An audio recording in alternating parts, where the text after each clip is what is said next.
Om Shanti. Good morning. आज मीठे बाबा की 28 जुलाई 2020 के महावाक्य हम सुनेंगे। मीठे बाबा ने कहा, मीठे बच्चे, इस बेहद नाटक में तुम वंडरफुल एक्टर हो।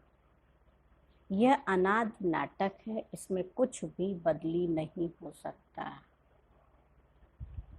जैसे वो नाटक में कोई एक्टर ठीक नहीं रोल करता है, तबीयत खराब हो जाए तो उसको चेंज कर सकते हैं, लेकिन इस नाटक में हमें ही वो रोल बजाना है, इसमें कोई चेंज नहीं हो सकती।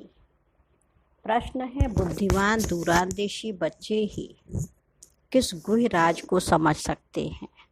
उत्तर है, मूल वतन से लेकर सारे ड्रामा के आदि मध्य अंत का जो राज गुह्य समझाया है बाबा ने, वह दूरंदेशी बच्चे ही समझ सकते हैं। बीज और झाड़ का सारा ज्ञान उनकी बुद्धि में रहता है। वह जानते हैं इस बेहद के नाटक में आत्मा रूपी एक्टर जो ये चोला पहनकर पार्ट बजा रही है, उसे सतयुग से लेकर कलयुग तक पार्ट बजाना है। कोई भी एक्टर बीच में वापस नहीं जा सकता। जैसे वो फिल्म में होता है या जीवन की फिल्म भी इसी तरह है कि जब तक हमारा पार्ट है शरीर में, बजाना ये बीच में नहीं वापस जा सकते हैं। आज का गीत है, तूने रात गंवाई सोए के और दिवस गंवाया खाए के। हीरा जन्म अमोल था, कौड़ी बदले जाए। ओम शांति। यह गीत बच्चों ने सुना। अब इसमें कोई अक्षर राइट भी है तो रॉन्ग भी है। सुख में तो सिमरण किया नहीं जाता, दुख को भी आना जरूर है। दुख हो तब तो सुख के लिए बाप को आना पड़े। तो मीठे मीठे बच्चों को मालूम है, अभी हम सुख धाम के लिए पढ़ रहे हैं। शांति धाम और सुख धाम, पहले मुक्ति फिर होती है जीवन मुक्ति। शांति धाम घर है, वहाँ कोई पार्ट नहीं बजाया जाता। शांति धाम, परम धाम, जो महात्माओं का ऊपर घर, उसके बहुत सारे नाम, तो वहाँ कोई पार्ट नहीं बजाया जाता। उसको मुक्ति धाम कहते हैं। आत्मा मुक्त अवस्था में दे दे के बंधन से, उसी को ब्रह्मांड कहते, शिवलोक ना। तो बाबा कह रहे वहाँ कोई पार्ट नहीं बजाती। पार्ट स्टेज पर बजाया जाता है, ये भी स्टेज है। जैसे हद का नाटक होता है, वैसे यह बेहद का नाटक है। इनके आदि मध्य अंत का राज सिवाय बाप के और कोई समझा न सके। वास्तव में ये यात्रा अथवा युद्ध अक्षर सिर्फ समझाने में काम में लाते हैं, बाकी इसमें युद्ध आदि कुछ है नहीं। यात्रा भी अक्षर है, बाकी तो है याद। याद करते करते पावन बन जाएंगे। यह यात्रा पूरी भी यहाँ ही होगी, कहाँ जाना नहीं है। बच्चों को समझाया जाता है पावन बनकर अपने घर जाना है। अपवित्र तो जा न सके, अपने को आत्मा समझना है। मुझ आत्मा में सारे चक्र का पार्ट है। अभी वह पार्ट पूरा हुआ है। बाबा राय देते हैं बहुत सहज, मुझे याद करो। बाकी बैठे तो यहाँ ही हो ना, कहाँ जाते नहीं हो। बाप आकर कहते हैं मुझे याद करो तो तुम पावन बन जाएंगे। युद्ध कोई है नहीं। ये आत्मा की युद्ध किससे? माया, 5 विकारों के ऊपर। अपने को ही तमो प्रधान से सतो प्रधान बनाना है और माया पर जीत पानी है। बच्चे जानते हैं 84 का चक्र पूरा होना है। भारत सतो प्रधान था, उसमें जरूर मनुष्य ही होंगे। जमीन थोड़ी ही बदलेगी। अभी तुम जानते हो हम सतो प्रधान थे, फिर तमो प्रधान बने, अब फिर सतो प्रधान बनना है। मनुष्य पुकारते भी हैं कि आकर हमको पतित से पावन बनाओ, परंतु वह कौन है, कैसे आते हैं, कुछ भी नहीं जानते। अभी बाबा ने तुमको समझदार बनाया है। कितना ऊंच मर्तबा तुम बच्चे पाते हो। वहाँ के गरीब भी बहुत ऊंचे हैं और यहाँ के साहूकारों से वहाँ के गरीब भी बहुत अच्छे दिखाएंगे खाएं, क्योंकि वहाँ देवी देवता कहलाते थे, सबके सर पे क्राउन था, भले वो साधारण हो गरीब हो। यहाँ की भाषा में गरीब कहेंगे, लेकिन वहाँ वो गरीब नहीं थे। भल कितने भी बड़े बड़े राजाएं थे, धन बहुत था, परंतु हैं तो भिखारी ना। इनसे वहाँ की साधारण प्रजा भी बहुत ऊंच बनती है। बाबा फर्क बतलाते हैं, क्योंकि रावण का परछाया आने से पतित बन जाते। निर्भिकारी देवताओं के आगे अपने को पतित कहकर माथा जाकर टेकते हैं। बाप यहाँ आते हैं तो फट से ऊंच चढ़ा देते हैं, सेकंड की बात है। अभी बाप ने तीसरा नेत्र दिया है ज्ञान का, तुम बच्चे दूरांदेशी बन जाते हो। ऊपर मूल वतन से लेकर सारे ड्रामा का चक्र तुम्हारी बुद्धि में याद है।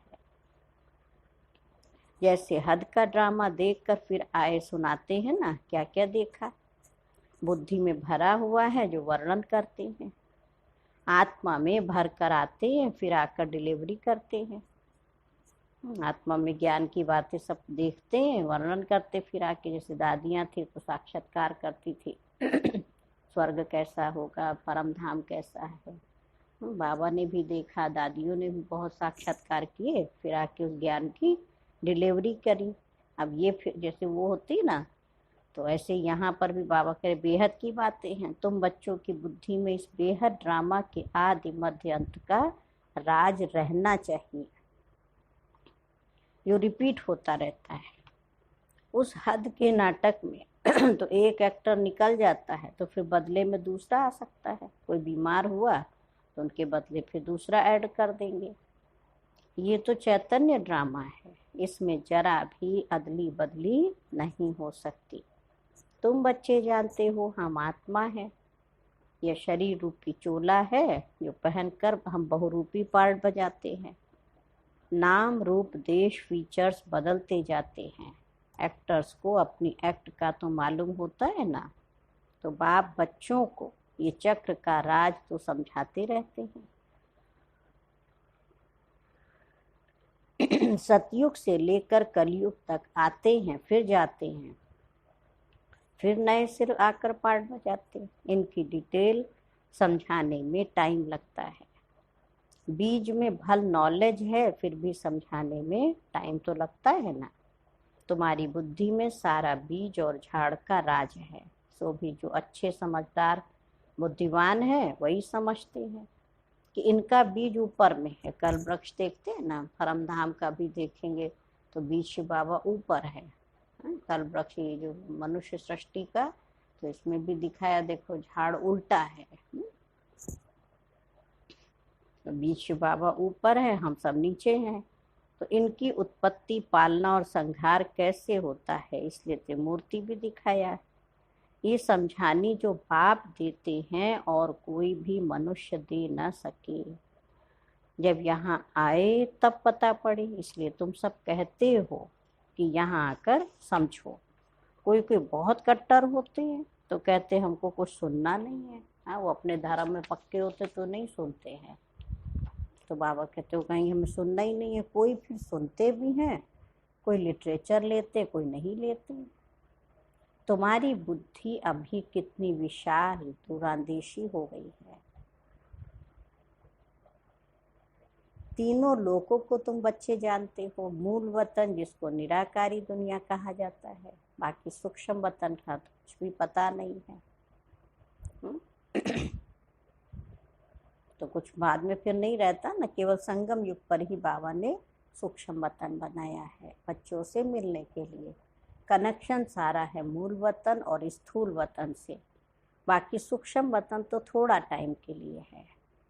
बाकी आत्माएं सब ऊपर से यहाँ आती पार्ट बजाने। ये झाड़ सब धर्मों का नंबरवार है। ये है मनुष्यों का झाड़ और बिल्कुल एक्यूरेट है, कुछ भी आगे पीछे हो न सके। ना आत्माएं और कोई जगह बैठ सकती हैं, उनकी भी फिक्स जगह है। आत्माएं ब्रह्म महतत्व में खड़ी होती, जैसे स्टार्स आकाश में खड़े हैं। तो ये स्टार्स तो दूर से छोटे छोटे देखने में आते हैं, लेकिन हैं तो बड़े। लेकिन आत्मा तो न छोटी न बड़ी होती है न विनाश को पाती है। तुम गोल्डन एज में जाते हो, फिर आयरन एज में आते हो। बच्चे जानते हैं हम गोल्डन एज में थे, अब आयरन एज में आ गए हैं। कोई वैल्यू नहीं रही है। भल माया की चमक कितनी भी है, परंतु ये है रावण की गोल्डन एज। वह है ईश्वरीय गोल्डन एज। ये आज की दुनिया देख रहे हैं तो ये माया की गोल्डन एज नहीं दिखता। खाते की सोने की लंका थी रावण की। मनुष्य कहते रहते 6-7 वर्षों में इतना अनाज होगा, जो बात मत पूछो। देखो उन्हों का प्लान क्या है और तुम बच्चों का प्लान क्या है। बाबा कहते हैं मेरा प्लान है पुराने को नया बनाना। तुम्हारा एक ही प्लान है। जानते हो बाप की श्रीमत से हम अपना वर्षा ले रहे हैं।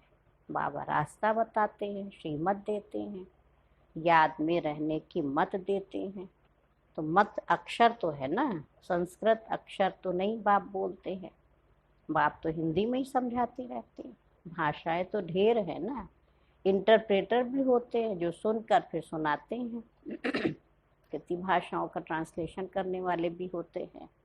तो हिंदी और इंग्लिश तो बहुत जानते हैं, पढ़ते हैं। बाकी माताएं घर में रहने वाली इतना नहीं पढ़ती हैं। आजकल विलायत में अंग्रेजी सीखते हैं तो फिर यहाँ आने से ही इंग्लिश बोलते रहते हैं। हिंदी बोल ही नहीं सकते। घर में आते हैं तो माँ से इंग्लिश में बात करने लग पड़ते हैं। वो बेचारी मूंझ पड़ती है, हम क्या जाने इंग्लिश से। फिर उनको टूटी फूटी हिंदी सीखनी पड़े, क्योंकि वो इंग्लिश सीख के आए तो अंग्रेजी बोलते, बेचारी माता नहीं समझ पाती। तो फिर बच्चे क्या करते, फिर टूटी फूटी हिंदी पढ़ते हैं, सीखते हैं। अब सतयुग में तो एक ही राज्य, एक ही भाषा थी, जो अब फिर से स्थापन कर रहे हैं। हर 5000 वर्ष बाद ये सृष्टि का चक्र कैसे फिरता है, सो बुद्धि में रहना चाहिए। अब एक बाप की याद में रहना है। यहाँ तुमको फुर्सत अच्छी रहती है। सवेरे में स्नान आदि करके बाहर घूमने फिरने में बड़ा मजा आता है। अंदर में यही याद रहे हम सब एक्टर्स हैं। यह भी अभी स्मृति आई है। बाबा ने हमको 84 के चक्र का राज बताया है।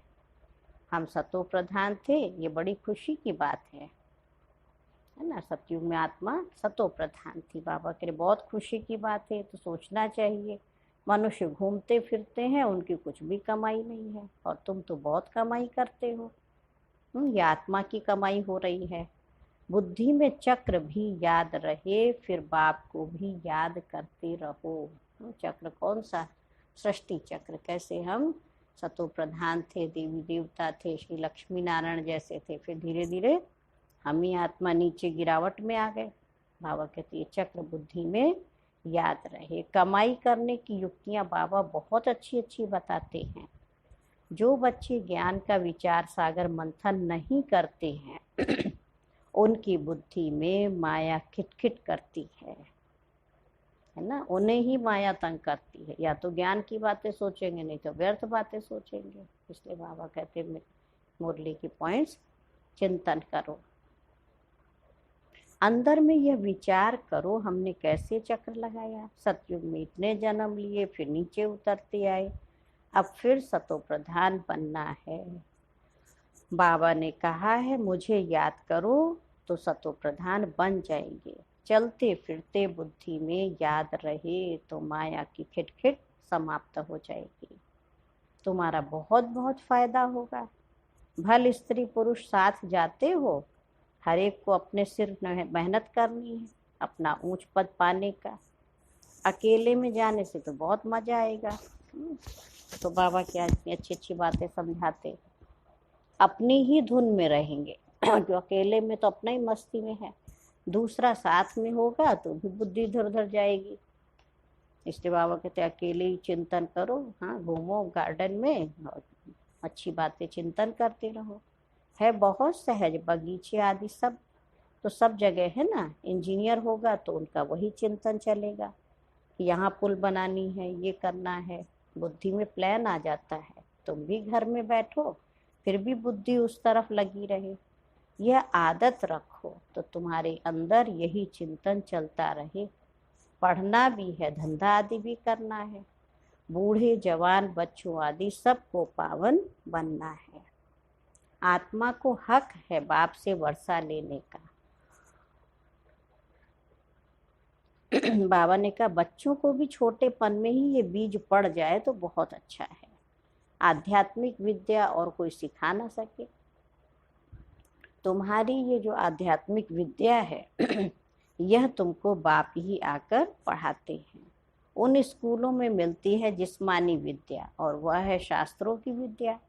यह फिर है रूहानी विद्या। देखो कितना अंतर है। जो तुमको भगवान सिखलाते इनका किसको भी पता नहीं है। इनको कहा ही जाता है स्पिरिचुअल नॉलेज, जो रूह आकर पढ़ाते हैं। सुप्रीम रूह शिव बाबा के पढ़ाते, उनका और कोई नाम नहीं रखा जा सकता।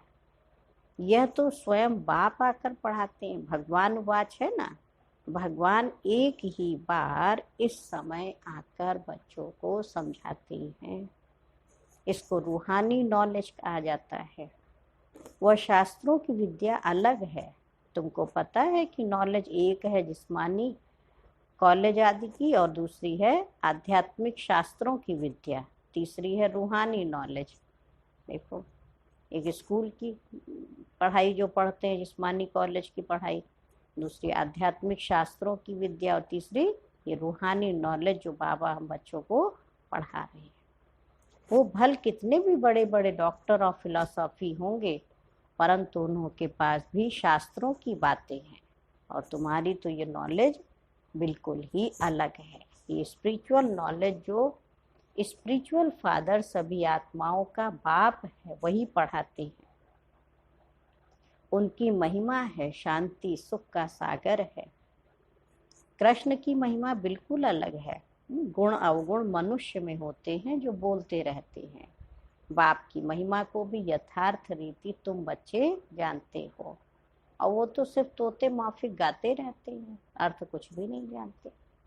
तो बच्चों को बाबा राय देते हैं कि अपनी उन्नति बच्चे कैसे करें, है ना। पुरुषार्थ करते रहेंगे तो फिर पक्का होता जाएगा। फिर ऑफिस में काम करने समय भी ये स्मृति आएगी, ईश्वर की स्मृति रहेगी।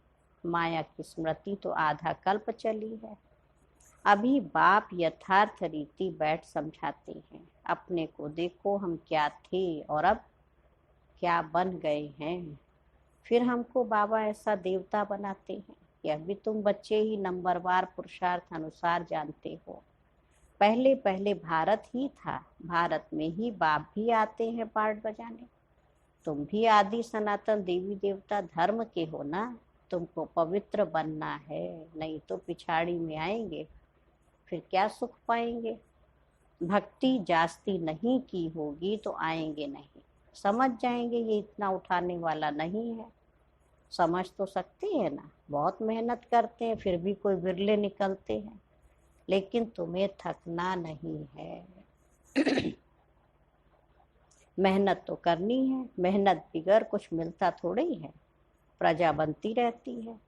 बाबा बच्चों को उन्नति के लिए युक्ति बताते हैं कि बच्चे अपनी उन्नति करनी है तो सवेरे सवेरे स्नान आदि कर एकांत में जाकर चक्कर लगाओ या बैठ जाओ। तंदुरुस्ती के लिए पैदल करना भी अच्छा है, बाबा भी याद पड़ेगा और ड्रामा का राज भी बुद्धि में रहेगा। तो कितनी कमाई है। बाबा कहते कैसे भी करो लेकिन बाबा को याद करो, यह है सच्ची कमाई। वो कमाई पूरी हुई फिर इस कमाई का चिंतन करो। डिफिकल्ट कुछ भी नहीं है, बाबा का देखा हुआ है, सारी जीवन कहानी लिखते हैं। आज इतना बजे उठा फिर ये किया, समझते हैं पिछाड़ी वाले पढ़कर सीखेंगे।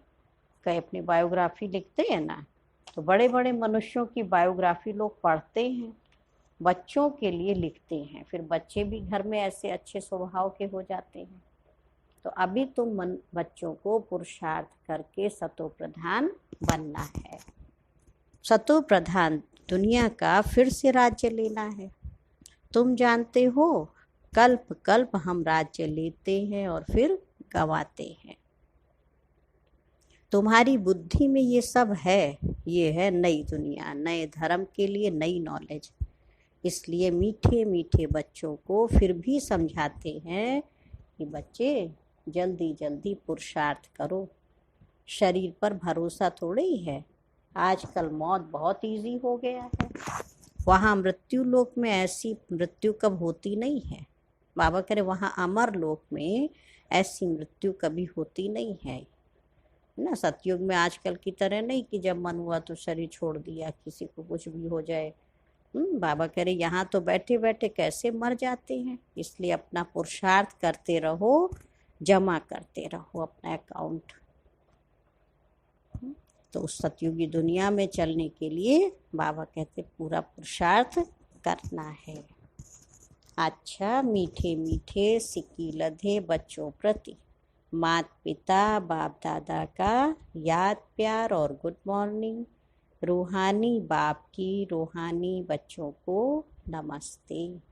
हम रूहानी बच्चों की रूहानी बाप दादा को याद प्यार नमस्ते और गुड मॉर्निंग। शुक्रिया बाबा, शुक्रिया, बेहद दिल से बाबा का शुक्रिया। हाँ, धारणा के लिए मुरली का सार है। फर्स्ट पॉइंट है, बुद्धि को ज्ञान चिंतन में बिजी रखने की आदत डालनी है। जब भी समय मिले एकांत में जाकर विचार सागर मंथन करना है। बाप को याद कर सच्ची कमाई जमा करनी है। सेकंड पॉइंट है, दूरांदेशी बनकर इस बेहद के नाटक को यथार्थ रीति समझना है। सभी पार्टधारियों के पार्ट को साक्षी होकर देखना है। वरदान है, मास्टर ज्ञान सागर बन गुड़ियों का खेल समाप्त करने वाले स्मृति सुसमर्थी स्वरूप भव। पावन का जैसे भक्ति मार्ग में मूर्ति बनाकर पूजा आदि करते हैं, फिर उन्हें डुबो देते हैं, तो आप उसे गुड़ियों की पूजा कहते हो। ऐसे आपके सामने भी जब कोई निर्जीव असार बातें ईर्ष्या अनुमान आवेश आदि की आती हैं और आप उनका विस्तार कर अनुभव करते या कराते हो कि यही सत्य है, तो ये भी जैसे उनमें प्राण भर देते हो। फिर उन्हें ज्ञान सागर बाप की याद से बीती सो बीती कर स्व उन्नति की लहरों में डुबोते भी हो, लेकिन उसमें भी टाइम तो वेस्ट हो जाता है। इसलिए पहले से ही मास्टर ज्ञान सागर बन स्मृति सुसमर्थी भव के वरदान से इन गुड़ियों के खेल को समाप्त करो। जो बात हुई नहीं है, हम सोच सोच के अपने आप बीती को चिंतन करते हैं, फिर कहते नहीं अच्छा ये ऐसा नहीं हुआ था। बाबा को याद करते, लेकिन कितना समय चला जाता है इन सब बातों में। अनुमान लगाएंगे, आवेश में आएंगे। हाँ, तो ये सब हमें गुड़ियों का खेल नहीं करना है। और आज का स्लोगन है, जो समय पर सहयोगी बनते हैं उन्हें एक का पदम गुना फल मिल जाता है। हाँ, बात है समय पर सहयोगी बनने की। और समय बीत जाए फिर कोई सहयोग करे तो उस सहयोग से क्या फ़ायदा। हाँ, कहेंगे हम एहसान क्यों लेंगे, अब तुम्हारा काम हो गया।